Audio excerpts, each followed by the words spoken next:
Hello guys, welcome back to it study. This is Dheeraj Kumar और आज हम कर लेते हैं एयरफोर्स वाई ग्रुप में जो भी आज क्वेश्चन आए 15 जुलाई सेकंड शिफ्ट के, वो सारे क्वेश्चंस कर लेते हैं। ठीक है। और एक चीज़ मैं बताना चाहूँगा, क्वेश्चंस के लेवल आसान आ रहे हैं, डिफिकल्ट नहीं आ रहे हैं। ठीक है, आराम से सब कोई कर लेगा, पूरे क्वेश्चंस कर लेगा अगर आपको पहले से आता होगा तो।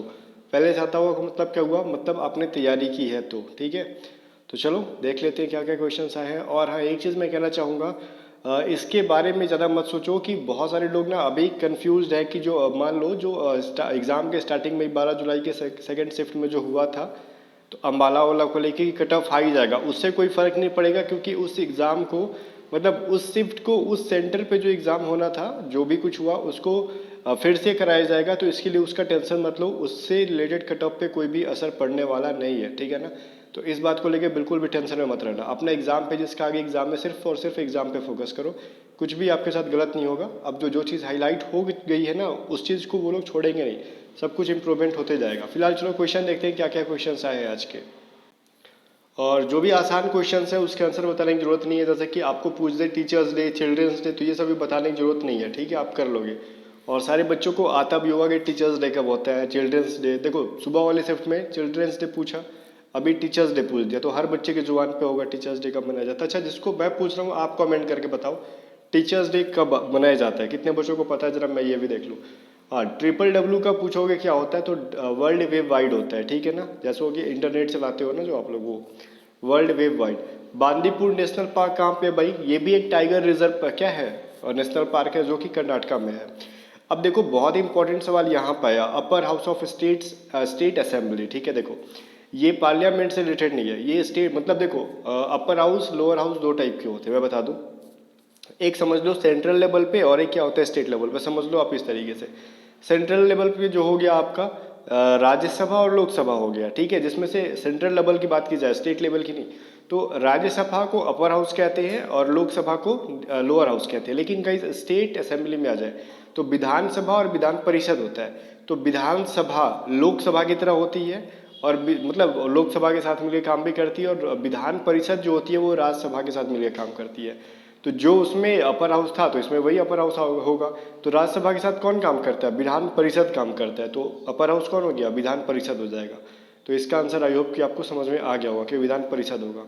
ठीक है, अब ये पूछ रहा है क्लैंडस्टाइन का सिनोनिम बताओ। देखो ये clandestine, authentic, one who hates women, ठीक है, ये तीनों के तीनों केडी पब्लिकेशन बुक में दिए हुए थे। इसलिए मैं हमेशा बोलता था कि केडी पब्लिकेशन बुक पढ़ो। आपको विश्वास नहीं है ना तो देखो जाके चेक कर लो, ऑथेंटिक को भी चेक कर लेना केडी पब्लिकेशन के अंदर। ठीक है, जरा मैं जूम कर दो इसको गाइस, कहाँ गया, हाँ, आप ऑथेंटिक को भी चेक कर लेना, आपको मिलेगा। क्लैंडस्टाइन भी मिलेगा, ऑब्वियस है, मतलब वोकैब वाले सेक्शन में।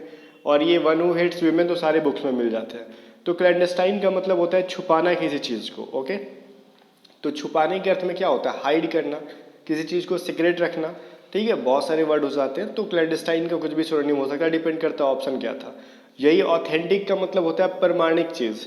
तो इसका उल्टा पूछा तो ऑथेंटिक मतलब हो गया जेन्यून, एक तरीके से कह लो, जिसको प्रमाणित किया जाए। और इसका मतलब क्या हो जाएगा, या तो फेक हो सकता है, काउंटरफिटिंग हो सकता है, डुप्लीकेट हो सकता है, बहुत सारी चीज़ें हो सकती है। अब क्या ऑप्शन में आया था वो हो सकता है इसके ऊपर, मतलब उसका उल्टा पूछा था, उस पर डिपेंड करता है। वन हु हेट्स वीमेन, ठीक है, जो औरतों से नफरत करता है उसको क्या कहते हैं, उसको क्या कहते हैं, मिजोगाइनिस्ट कहते हैं। ठीक है ना, तो ये चीज़ ईजी था। ईज का एडजेक्टिव क्या हो जाएगा, तो ईजफुल हो जाएगा। ठीक है ना, चलो वहीं पे क्वेश्चन था गाइज, आगे क्या था, स्पेलिंग पूछा था कॉमेमोरेट का। ठीक है, कॉमेमोरेट का स्पेलिंग पूछा था, तो आप कर सकते थे। अब प्रीपोजिशन पूछा था प्रेफर के साथ, तो देखो 12 तारीख को ही शायद जूनियर या फिर सीनियर के साथ ऐसे कुछ करके प्रीपोजिशन आया था, तो मैंने बताया था प्रीफर, प्रिफरेबल, जूनियर, सीनियर, इन सभी के साथ क्या आता है, यहाँ तक कि इन्फेरियर के साथ भी क्या आता है, टू यूज होता है, और देन या विद देन का यूज नहीं होता है। एग्जाम में हमेशा देन देन कर देता है कॉमन ईयर के अंदर, तो हमको प्रेफर टू का यूज़ करते हैं, सीनियर टू का यूज़ करते हैं, जूनियर टू का यूज़ करते हैं। ठीक है, बाकी प्रेफरेबल टू का भी यूज़ कर लेते हैं। ठीक है ना, चलो तो ये सब चीज़ हुआ। अब बांदीपुर के तो हो गया, कर्नाटका में है, चलो छोड़ो उसको। नेपोलियन का, भारत का नेपोलियन समुद्रगुप्त को कहा जाता है, ये क्वेश्चन पूछा था। नागालैंड की कैपिटल पूछा गया था, तो कहाँ पे, कोहिमा में। और मैंने बोल रहा था कि आपको दो तीन चीज़ें याद करनी होंगी, पहली तो इंडिया के सभी स्टेट्स के कौन कौन सीएम है, भले भी नहीं आया सीएम गवर्नर, आपको आगे के एग्जाम के लिए भी देख लेना चाहिए। सभी स्टेट्स की आपको वो देखनी चाहिए आपको।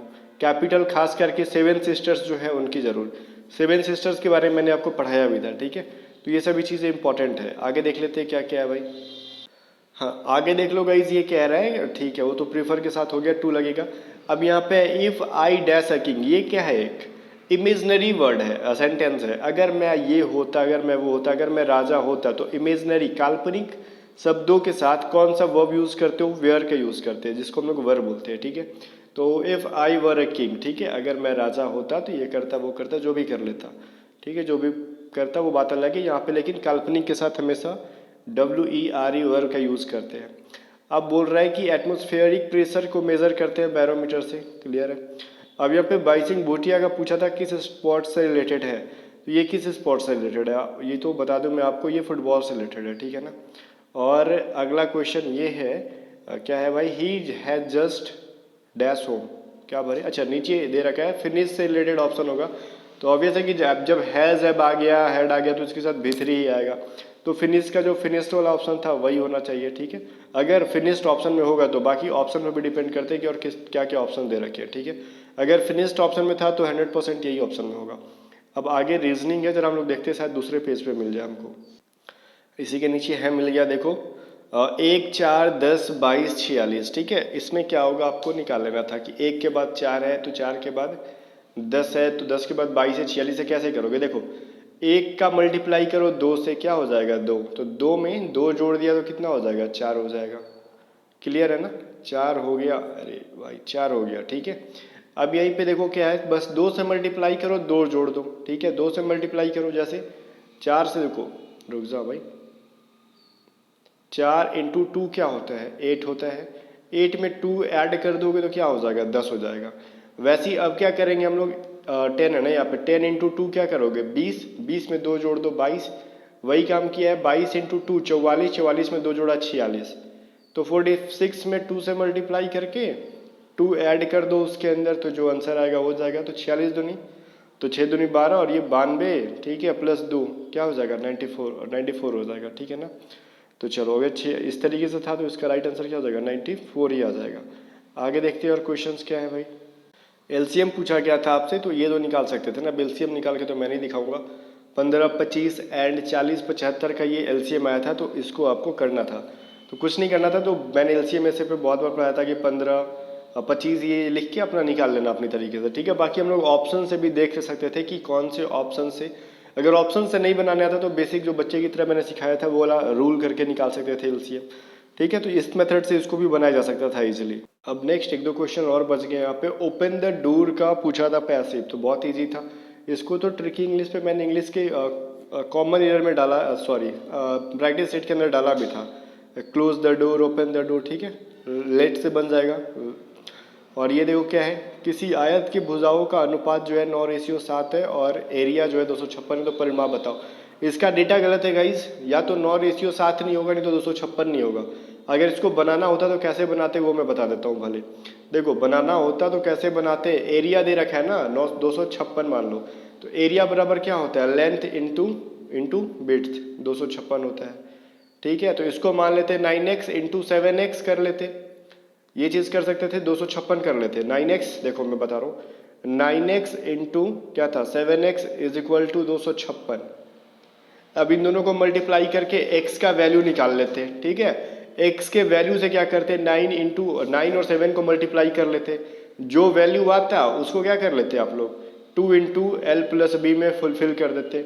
मतलब समझ में आ रहा है ना आपको, लंबाई और चौड़ाई की वैल्यू निकाल के परिमाप का तो यही फार्मूला होता है, बस बैठा देते और कुछ करना नहीं था इसके अंदर। हाँ, और लास्ट में ये भी आया कि सर सब कुछ आपके वीडियो से आया था, तो ये तो ऑब्वियस है कि मैथ इस टाइप के मैंने करवाए थे, आपको रीजनिंग करवाई थे, तो बाहर आएगा कहाँ से, ठीक है। बाकी मैंने मैथ रीजनिंग कराए थे।